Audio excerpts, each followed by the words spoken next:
आपण आज बघणार आहोत डाळबट्टी कशी बनवायची ते।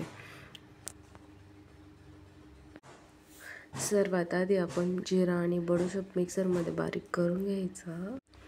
बारीक करून घेतल्यानंतर रवा घ्यायचा। आपण जितका रवा घेऊ ना तितकंच आपण गव्हाचं पीठ घ्यायचं आणि रवा घ्यायचा।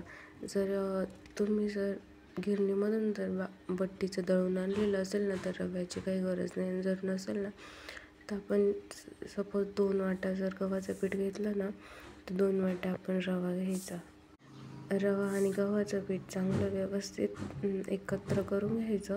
मग त्यामध्ये आपण ना जे बारीक केलेले बडीशेप आणि जिरं असतं ते टाकायचं।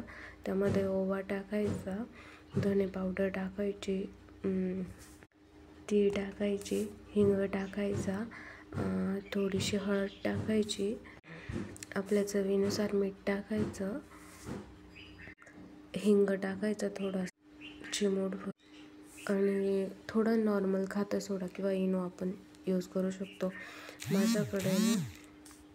माझ्याकडे सोडा नव्हता, इनो होता, त्याच्यामुळे मी इनो ॲड केला। हे सर्व एकत्र चांगलं व्यवस्थित मिक्स करून घ्यायचं आणि मग त्यामध्ये ना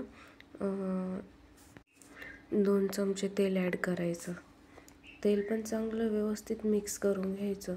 सगळ्या पिठाला व्यवस्थित तेल लावून घ्यायचं। तेल लावल्यानंतर आपलं साधं नॉर्मल पाणी टाकून कणिक व्यवस्थित मळून घ्यायचं।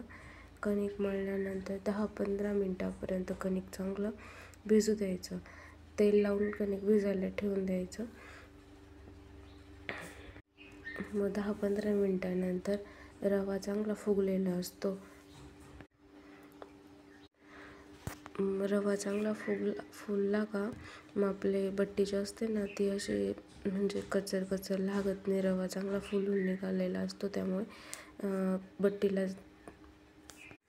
बट्टी खायला चांगली लागते। मग काय करायचं, गॅसवरती ना कढईमध्ये पाणी ठेवायचं। पाण्याला चांगली उकळी येऊ द्यायची। उकळी आल्यानंतर आपण त्याच्या छोट्या छोट्या आपल्या असं गोल किंवा लांबट साईजच्या अशा गोल गोल बट्ट्या करून आपण पाण्यामध्ये उकळायला टाकून द्यायच्या। चांगलं 20-1 मिनटापर्यंत आपण चांगलं त्यांना उकडून घ्यायच्या।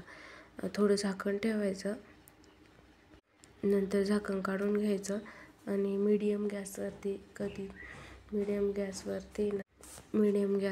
आपण बट्ट्या शिजवून घ्यायच्या।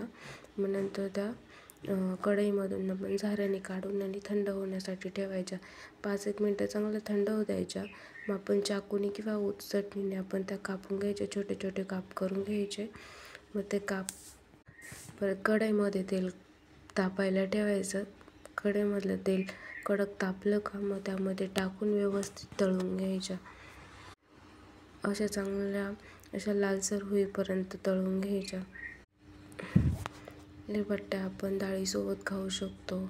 जर तुम्हाला माझी रेसिपी आवडली असेल तर प्लीज लाईक, कमेंट, शेअर आणि माझ्या चॅनलला सबस्क्राईब करा। थँक्यू।